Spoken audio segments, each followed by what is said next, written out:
رابطہ کمیٹی اور M Q M Pakistan کی لیڈرشپ اس بات کو سمجھ رہی ہے کہ وہ جو لندن پراپرٹی کیس ہے اس کے واضح اثرات جو ہیں وہ آنے والے بلدیاتی الیکشن اور 2023 کے عام انتخابات پر جو ہے وہ اثر انداز ہوں گے، لیکن ایم کیو ایم کی پتہ نہیں کیا مجبوریاں ہیں کہ اس حوالے سے جو ہے وہ پیچھے ہٹنے کو جو ہے وہ تیار نہیں ہے۔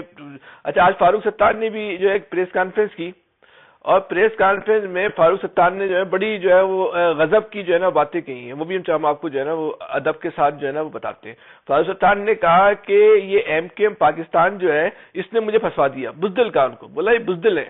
اور مجھے پھنسا کے جو ہے خود جو ہے وہ بلوں میں گھس گئے۔ اب آپ کو پتہ ہی ہے بلوں میں کون گھستا ہے، یہ جملہ جو ہے کیونکہ ادب کے دائرے میں نہیں آتا اس لیے ہم نہیں بولتے، ڈاکٹر فاروق ستار نے بھی نہیں بولا، ہم بھی نہیں بولتے، لیکن یہ تو سب کو ہی پتہ ہے کہ بلوں کے اندر جو ہے وہ کون گھس جاتا ہے۔ انہوں نے بولا یہ تم